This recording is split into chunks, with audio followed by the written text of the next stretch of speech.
هاي قبل قلب وقرحن إيش بريق وحن هاي قبل وقرحن إيش بريق وحن هاي قبلها ويلش قبل كلي أرجع اسكت دلنا حافظين إيش بريق ما حودينا إيش حكاية إيش ما إنا نفهمت بواطل قاتك وقود القاضين أبلك إيش بريق لا سينست ناقة لقى بس مقال مجرى نكين وجبيوزا إيش مقارنة لا هذا التاني ممكن مقالة قديسين لكن ناقة لقى إيشان نمكين الورلي ما فهمت بين الله ورساك إلا هدم يهردن تاينا درطا ورانا ماشي 5 كيلو كودا 9 كيلو كاسار صار أنا قبل أدونك وقرحنا أنا هاي قبلها وقرحن بقى إيش بريق ويلش ما يسكوك يدلا إيش بريق ما إيش محاكا رت إيش محاو بريجنوسا إيش أنا بريق نسنا قدا بالله عليكم ورجال مدو وقفت معنا قفستان يجينا وكرس والله بالله دمرنا إنا عنا حتى وعيران وقدم إيش بريق gabadhani ayaa sheegtay inay tahay tan ugu quruxda badan galmudug iyo guud ahaanba degmada ay ku nooshahay Gurceel gabadhani ayaa buuq badan ka dharisay baraha bulshada ee Soomaalidu ay ku xidhiidho 24 saacadood u dambeeyay gabadhani ayaa waxay sheegtay in quruxdeeda darteed bay tiri Gurceel baabuur badan ay shil u galeen dad badan ay isbitaalada ugu jiraan jacayl ay qabaan aniga waxay soo aragtaa gabadhani tan ugu quruxda badan Gurceel iyo guud ahaanba Galmudug iyo Soomaaliya oo dhan iyada ayaa xaysiiskeeda iyo indhaheeda afkeeda ku sameynaysa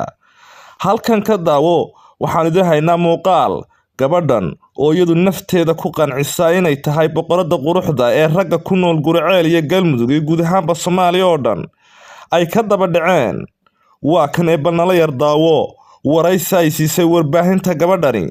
waraysigaasi oo buuq badan ka dhexdhaliyay guud ahaanba baraha bulshada ay Soomaalidu ku xidhiidho raggu isoo wacay waxay dhahaan aniga gabadhana kala hadaa heldiin wax walba ka bixideen maanta inta adduunyada taalo maxaad ka taqaanaa gabadha ugu quruxan Galmudug oo rag badan darteeda isku dagaaleen gabadha u qalantay inay tartanka quruxda badan Afrika ku matasho Soomaaliya hadaba daawade intaan u gudagelin warbixinta xiisaha badan fadlan shaahda muuqaalkan oo la wadaaga asxaabtaada aniga waxaan ahay gabadha ugu istaalka badan ugu quruxda badan Galmudug rag walbana way soo damcaayaan aniga waxaan ahay gabadha ugu quruxda badan Galmudug hadii aad quruxdeeda ka heshay ay istilkiya ka heshay waxa dhila fiideo ah nolosha shar gareeyo ayaan garaad xirsi oo ku magac dheer Samara waa gabadha ugu quruxda badan magaalada Gurceel ee gobolka Galgaduud oo ku suntan xarunta jacaylka iyo quruxda hablaha waxana Samara koobka quruxda ku haratay isteelkeeda iyo qaab dhismeedka jirkeeda oo rag badan cajabiyay Samara oo aan kula kulmay Gurceel waxay ii sheegtay in rag badan ay jacayl iyo xiriir u soo bandhigteen balse ay ka diiday maadaama aysan u qalmin waqtina aysan u haynin sida iyadu ay sheegtay horta qaabka jirkeygu dhisan yahay sidoo kale tafiis aniga fuuxan badan milay naag indhawaawina san dheer ahay afqor xoolo alxamdulillah maxay caawiyayna aniga dadku waxay dhaayeen la kula anigana kulinkeyga chance ma hayi saas waaye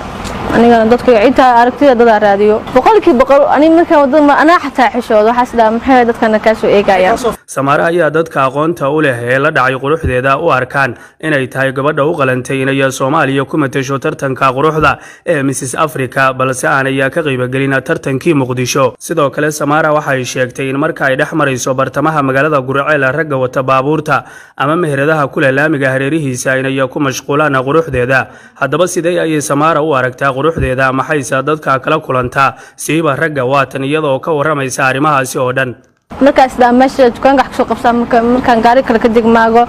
rag igu mashquula ama rag gaariyaasha joojina way jiraan iyo rag xataa hooshooda ka baaqanayo oo dukaamada fadhiyaxta iska mashquulayo aniga ma aaminsani maanta gabar iga qurxoon ee Soomaaliya joogto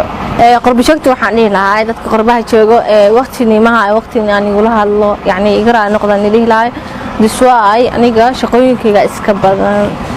طبعا والله أنا قرت أهانتي ده قفوا أوجين قروحي سمنا أنا قروحي دون سوجي هاي قيمة جن سوجي ده عدد واحدة دون سوجي الحمد لله تذكرنا وإيش هي قسمة هنا قروح هذا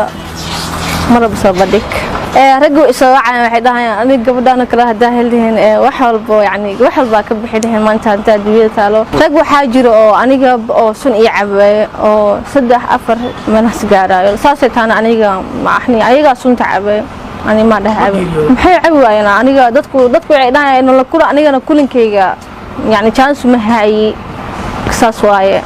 anigana dadku inta aragtida dad raadiyo gabdho way jiraan aniga dad waxa jira gabdhaha aniga comment igu soo caaya matana qurux leh matana aniga quruxdeeda ana isku qarsan ama caaya ma caaya dikla afkaas ka daalinaan idii lahay waxaan aaminsanahay inaan quruxda Afrika maanta aan ka qaadi karo markii galmudug laga soo tago dabcan Soomaaliya dan marka hadaftan waxaan idhahay waan xanuunsaday alxamdulillah ilaahay baarta mahad iska leh waxa kale tan mana xanuunsanay bil aadan waaye laakiin hadaftan tasti wana qaba ragade rag qaar badan ay kor hadleena jiro laakiin alxamdulillah hadii ilaahay baa mahad iska leh ana hadda marka baxayo hadana adkaar aan akhrisan aniga dan hameenka ma sii karo aan dareema cabsi badan laakiin anoo adkaarta akhrisan ama quraan akhrisan baak ma kadeey karo quruxda horta ilaahay baa siiyay waxa iska keenkeen habeeraatay ma ahan tasna aan ag taaganahay qof meeka iyo xasmo siyaa ma aan kalsoona isku qabaan faanteen alxamdulillah waxaan ahay gabadha fashion-ka maanta ugu shidan galmudug kan aan amsanahay garaan si uqlaceel waxaan ahay gabadha galmudug ugu qurxan isha bariiq waxaan ahay gabadha ugu qurxan isha bariiq waxaan ahay gabdhaha wiilasha gabadha kaliya oo ragga isku dilaan xaafadeen isha bariiq ma waxaan weydiina isha xakaa isha may inaa noo fahamtid waa dulqaadkii waa ku dulqaadanayna balaak ishaan bariiqda siinaysid naagaha la qabays maqal ma jiraan ninkiina u jibiyoosa ish muganaga nin ilaa hadda tan nimankeen magaalada ku daysiin laakiin naagaha la qabo ishaan nimankiina la warlay ma fahamtid bayn allah warsaak ilaa hadda miyardan taagana darta war anaga meesha 5 kiilo ka wadana 9 kiilo ka saaran saaleed aniga gabadha adduunka ugu qurxanahay gabadha ugu qurxan baa isha bariiq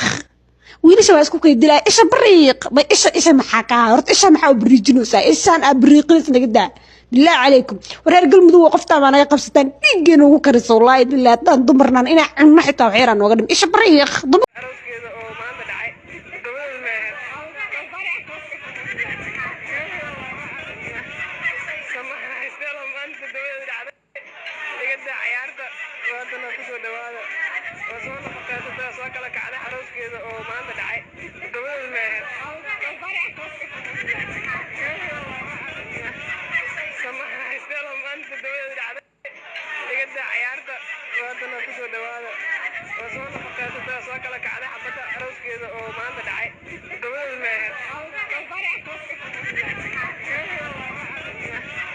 samaha istela maanta gabadha dhacday digada ciyaarta hay gabadha galmudug ugu qurxan isha bariiq waxaan ahay gabadha ugu qurxan isha bariiq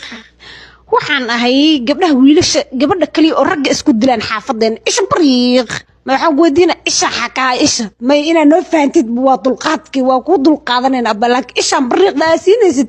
naagaha la qabays maqal ma jiraan ninkiina u jibiyoosa ish muganaga nin ilaa hadda tan nimankeen magaalada ku daysiin laakiin naagaha la qabo ishaan nimankiina la warlay ma fahamtid bayn allah warsaak ilaa hadda miyardan taagana darta war anaga meesha 5 kiilo ka wadana 9 kiilo ka saaran saaleed aniga gabadha adduunka ugu qurxanahay gabadha ugu qurxan baa isha bariiq wiilasha waa isku kaydilaa isha bariiq bay isha maxaa ka horta isha maxaa bariijinaysaa ishaan abriiqis naga daa bilaa calaykum wareer galmudug qofta ma naga qabsataan dhiigeen ugu kariso wallahi bilaa tan dumarnaan ina cunno xitaa waxyaraan nooga dhim isha bariiq aniga dad waxa jira gabdhaha aniga comment igu soo caaya matana qurux leh matana aniga quruxdeeda ana isku qarsan ama caaya ma caaya dikla afkaas ka daalinaan idii lahay waxaan aaminsanahay inaan quruxda Afrika maanta aan ka qaadi karo markii galmudug laga soo tago dabcan